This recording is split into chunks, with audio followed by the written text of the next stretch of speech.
Fala, fiel! Começa agora mais um Boletimão, o seu boletim de notícias diárias do Corinthians. E nessa terça-feira, dia 21 de novembro de 2023, o Superior Tribunal de Justiça Desportiva, STJD, decidiu por acatar o pedido da promotoria do próprio STJD e suspender preventivamente Alessandro Nunes, gerente de futebol do Corinthians, por conta da sua conduta no jogo contra o Grêmio pelo Campeonato Brasileiro. Para quem não se lembra, no último jogo antes da pausa para a data FIFA, Alessandro e outros membros da diretoria do Corinthians se irritaram por conta da não marcação de um pênalti para o Corinthians durante o primeiro tempo. No intervalo, houve uma discussão e Alessandro tentou invadir a sala que contém equipamentos de auxílio ao VAR no estádio da Arena do Grêmio. A suspensão preventiva é de 30 dias. O presidente do STJD, José Perdiz de Jesus, que acatou ao pedido da promotoria pela suspensão de Alessandro, diz que a postura do dirigente foi de extrema gravidade e que não condiz com a conduta de dirigentes e atletas.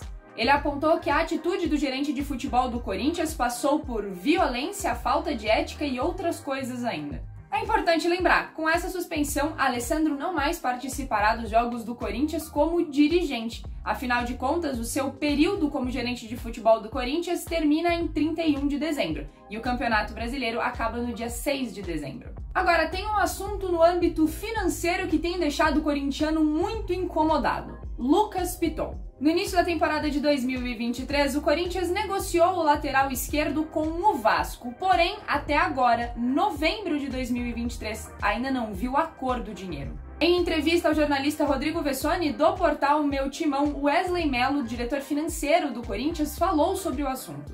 Segundo o diretor financeiro, ele particularmente não gosta de falar isso com a imprensa. Ele diz que quando o Corinthians deve a algum clube e este clube vai até a mídia falar sobre o assunto, ele não gosta, então tenta não fazer o mesmo. Mas deixou muito claro, o Corinthians tem sim uma grana a receber do Vasco por Piton. Ele diz que as diretorias vêm conversando e que existe uma reunião marcada entre as partes para essa ou para a próxima semana para tentar acertar o que falta. Ele ainda deixa muito claro que tem pessoas sérias no Vasco que agora virou SAF e diz que eles vão sim pagar. Mano Menezes deu uma entrevista exclusiva ao programa Arena SBT, da emissora SBT, e falou sobre os objetivos do Corinthians para esses últimos 4 jogos do ano. Ele sabe que o torcedor corintiano não vai ficar satisfeito apenas em escapar do rebaixamento ou ocupar uma posição intermediária na tabela. Mas, segundo ele, depois de tudo que o time passou, neste momento a equipe consegue entregar realmente um desempenho mais confiável. E ele diz que neste momento já dá para acreditar que o Corinthians vai figurar no meio de tabela na última rodada.